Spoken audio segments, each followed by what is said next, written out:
السلام عليكم ورحمة الله تعالى وبركاته. داوديال كسو دوادا wararkii ugu dambeeyay warbaahinta iftiinka wararka qodobada daawan doontaan haduu Allah awood leh ogolaado kuwooda ugu waaweyn waxa kamid ah kooxda farmaajo ee nabad iyo nolol oo bilowday qorshe yaab leh oo la xiriira dhismo ay ugu magac dareen guriga madaxweynaha shacabka Soomaaliyeed. sidee ayuu ka yeeli doonaa madaxweyne xasan sheekh maxamuud askarta ku maqan Eritrea iyo kiisas dhowra oo looga fadhiyo xalintooda. safiir tarsan oo hadal la yaab leh ka sheegay Kenya iyo Soomaaliya xiriirkooda muxuu yahay hadalkaasi tarsan uu ka sheegay Kenya iyo Soomaaliya.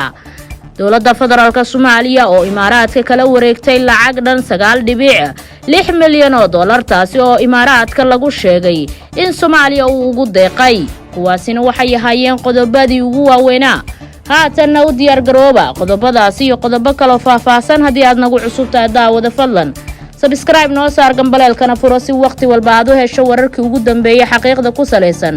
iyo warbixinna idin xiiso geliya. aanu ku bilownay kooxda farmaajo ee nabad iyo nolol ayaa bilaabay qorshe la yaab leh oo la xiriira dhismaha guri cusub ay ugu magac dareen madaxweynaha shacabka Soomaaliyeed gurigiisa kaasi oo ay ku maamuusayaan madaxweynihii xilka ka dagay ee Maxamed Cabdullaahi Farmaajo. kooxda madaxweynihii hore ee Soomaaliya Maxamed Cabdullaahi Farmaajo ayaa bilaabay olole yaab leh oo ay dadka uga dhaadhicinayaan in qaaraan dadweyne loo ururinayo Farmaajo kaasi oo guri loogu dhisayo. qaaraankani la ururinayo Farmaajo ay sheegeen in guri loogu dhisayo iyaga oo ku andacoonaya in wax hanti uusan leexsan intii uu joogay xukunka taasi oo dad badan ay shaki gelinayaan. ololaha oo ay wadaan kooxda CBB ee Farmaajo ka taageera baraha bulshada waxaa horboodaya Cali Yare Cali oo ku magacaaban gudoomiye ku-xigeenka dhanka amniga ee maamulka gobolka Banaadir.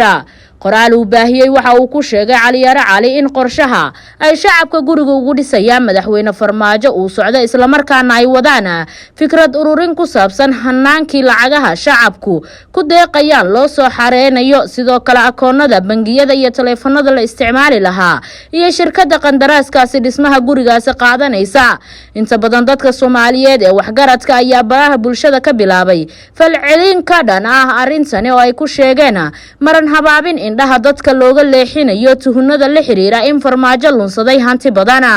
dadka arintani naqdiya ayaa rumaysan inay tahay qorshe gogol xaar loogu dhigayo isticmaalka qarashka uu ururiyay Farmaajo intii uu xukunka joogay waxaana la sheegay in ugu horeyn uu guri ka dhisanayo magaalada Muqdisho. Farmaajo ayaa hadda Muqdisho ku degan guri bishii lagu kireeyay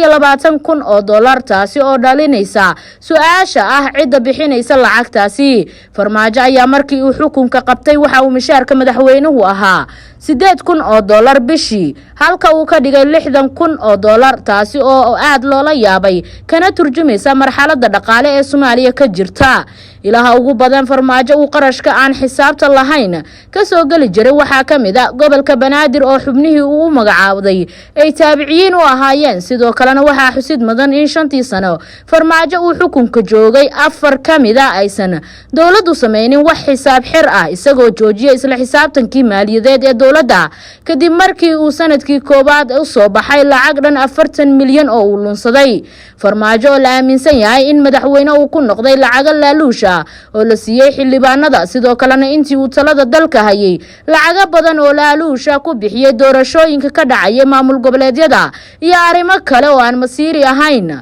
kooxda nabad iyo nolol ayaa la timid fikrad cusub ay shacabka ku maaweelinayaan si madaxweyne Farmaajo uga dhigaan mid aan hanti haysan oo wax dhaqaale ahna aan sameeynin intii uu dalka talada hayay. madaxweyne Farmaajo ayaa la rumaysan yahay in doorashada looga adkaaday ku qarash gareeyay malaayiin dollar sidoo kalena hadda haysta malaayiin dollar oo kaash u badan halka sidoo kale hanti kale oo badan ay ugu tacbeen intii uu xilka hayay. qarashka lacagta loogu ururinayo Farmaajo oo ah mid la alifay ayaa ah mid laga dhigayo in madaxweynaha uusan wax guri ka dhisan hantida dadweynaha sidoo kale uusan wax laaluusha sameeynin intii uu xukunka hayay. shacabka Soomaaliyeed qaar badan oo kamid ah oo ka faallooda arrimahani ayaa qorshahani iska diiday waxa ayna sheekadani guriga shacabka ugu dhisayaan Farmaajo ku tilmaameen riwaayad cusub oo shacabka lagu marin habaabinayo taa beddelkeedna ay tahay Farmaajo in uu doonayo in isaga guriga uu dhisto sidaas darteedna la yiraahdo lacagta shacabka ayaa lagu dhisay.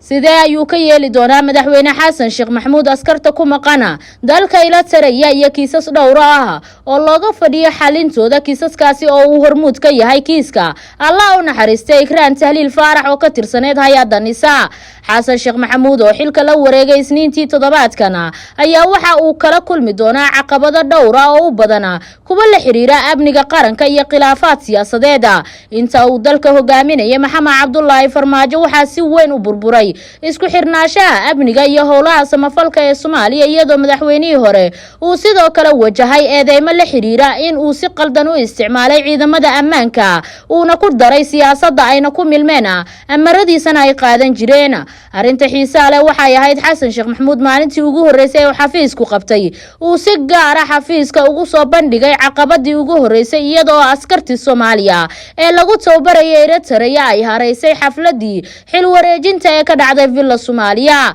madaxweynihii hore ee Soomaaliya Maxamed Cabdullaahi Farmaajo ayaa ku wareejiyay ugu yaraan 5,000 askari oo lagu tababaraya dalka Eritrea feelkooda kuwaasi oo uu fududeyntooda dib ugu celiyay dalkooda si degdeg ahna. isagoo difaacaya ficilkiisa Farmaajo waxa uu ku andacooday in soo laabashadoodu ay dib u dhacday si loogu fogaado inaysan saameyn ku yeelan xaaladda siyaasadeed iyo doorashada ilaa iyo hadda lama shaacin waxa jira feelkaasi ama in ay tahay mid sax ah oo askartaasi feelkooda loo dhiibay madaxweynaha xasan sheekh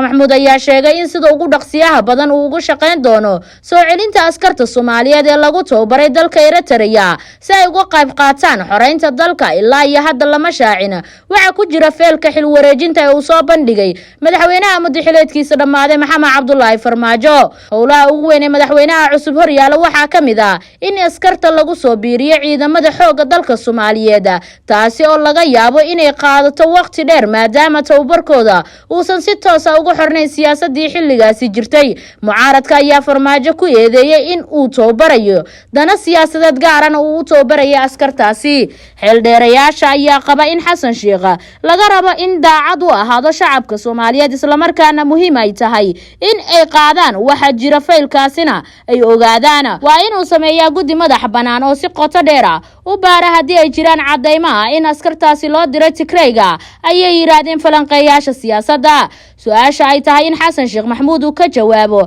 ayaa la xiriirta askar ka qayb qaadanaysa xasuuqa Tigreega ayaa noqon doonta mid ka mid ah arrimaha ugu waaweyn ee looga fadhiyo maamulka xasan sheekh in uu ka jawaabo iyada oo loo tixraacayo warbixina uu daabacay wakiilka qaramada midoobay u qaabilsan Eritrea oo ku sheegay in askartaasi ay ka qayb qaateen xasuuqii Tigreega. waxaa xasuuqaasi la rumaysan yahay in tiro ka mid ah ay ku dhinteen askartaasi kuwa kalena ay suurto gashay in ay si qarsoodi ah dalka ugu soo laabtaan gaar ahaan Puntland iyo Somaliland oo ay soo bandhigeen cutubyo ka mid ah ciidankaasi. tiro ka mid ah qoysaska ayaa isugu soo baxay wadooyinka iyagoo ku eedeeyay Farmaajo in uu qasbay askarta inay u gudbaan dhanka Tigreega halkaas oo ay ka gacan siinayeen ciidamada difaaca qaranka Itoobiya maadaama madaxweyne Farmaajo uu saaxiib la ahaa Itoobiya. madaxweynaha cusub waa inuu sidoo kale wax ka qabtaa qaar ka mid ah kiisaska laga sugayo ay ku jiraan dilka Ikraan Tahliil Faarax Allah u naxariistay oo ahayd gabar daayara amniga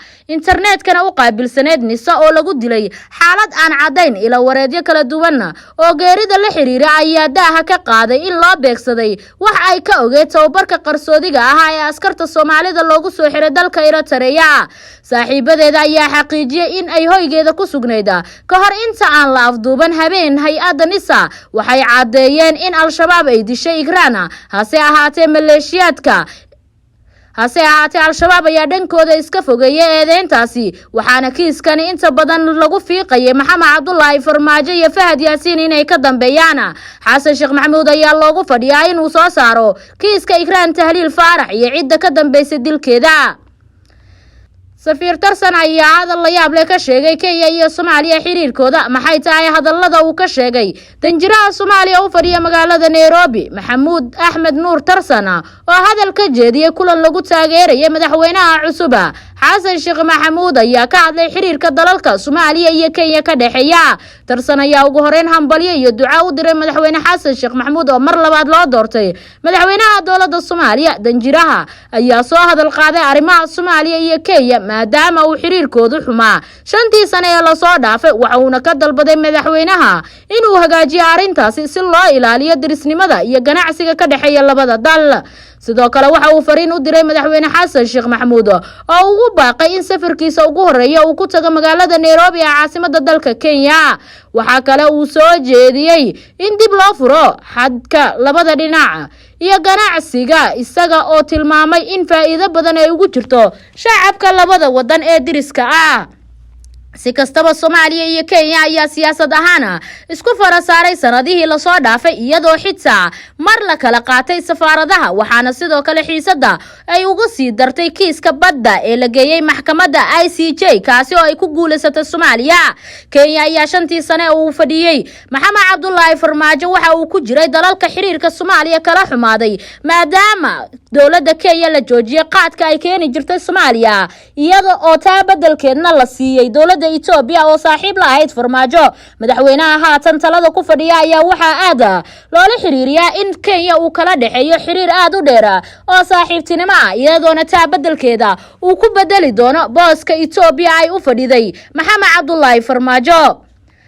ugu dambeynna dowladda federaalka Soomaaliya ayaa lacag kala wareegtay Imaaraadka Carabta 9.6 milyan taasi oo Imaaraadka lagu sheegay in Soomaaliya uu ugu deeqay. dowladda federaalka ee Soomaaliya ayaa maanta Imaaraadka Carabta kala wareegtay lacag gaaraysa 9.6 milyan oo dollar ay xukuumadda Abu Dhabi ugu talagashay in ay ka qayb noqoto taakulada dadka ay saameynta weyn ku reebeen abaaraha xilli ay xaalad abaareed ka sii dareysana ka jirta dalka Soomaaliya. munaasabad ay lacagtani ku kala wareegeen dowladda Soomaaliya ayaa waxa goobjoog ka ah ra'iisul wasaaraha xukuumadda federaalka Soomaaliya oo saaxiib la ah Imaaraadka dibna u soo celiyay xiriirka Soomaaliya Imaaraadka kala dhaxeeyay, wasiirka maaliyadda oo la wareegay, gudoomiyaha bangiga dhexe iyo mas'uuliyiin kale oo ka kala socda labada dowladooda. ra'iisul wasaare Maxamed Xuseen Rooble oo madasha hadal kooban ka jeediyay ayaa dowladda Imaaraadka uga mahad celiyay kaalinteeda ku aadan gurmadka shacabka Soomaaliyeed. dhankiisa safiirka Imaaraadka Carabta oo goobta ku sugnaa ayaa sheegay in ujeedadu tahay in ay ka qayb qaataan daboolida baahiyaha dadka Soomaaliyeed. arintani ayaa imaanaysa kadib markii dhawaan dowladda Soomaaliya ay fasaxday lacagtan oo 2018 laga xayiray Imaaraadka Carabta kadib markii lagu qabtay ilboorka aadan cadde. kadibna xiriirka Imaaraadka iyo Soomaaliya ayaa hoos u dhacay sanadihii ugu dambeeyay iyadoo khilaaf soo kala dhex galay iyaga iyo dowladda uu hogaaminayay Maxamed Cabdullaahi Farmaajo. haddase waxa uu muuqdaa in isbedel uu yimid kadib doorashada Xasan Sheekh. dowladda Imaaraadka Carabta ayaa waxay ka mid tahay dowladaha Carbeed ee saameynta ku leh siyaasadda Soomaaliya, waxaana safiir uu joogaa magaalada Muqdisho kaasi oo durba kulan toos ah la yeeshay madaxweynaha cusub ee dowladda federaalka Soomaaliya uguna hambalyeeyay. si kastaba arrimahani oo idil waxay ku soo beegmayaan iyada oo maalmo ka hor uu ra'iisul wasaare Rooble booqasho ku tagay Imaaraadka Carabta isaga oo ka qayb galay aaska madaxweynihii wadankaasi, waxaana sidoo kale kulamo la soo qaatay madaxda Abu Dhabi. Imaaraadka Carabta ayaa xilligani waxa uu muujinayaa dardarkii ugu weynaa si uu madaxweyne Xasan Sheekh uu noqdo saaxiibka ugu dhow ee dowladda Qatar ay ka taagneed Maxamed Cabdullaahi Farmaajo. daawadayaal intaas ayaan ku soo gabagabeynayaa wararkii ugu dambeeyay aad ka daawanayseen iftiinka wararka. intaan dib u kulmi doono waxaan idinkaga tagayaa sidaas iyo nabadgelyo.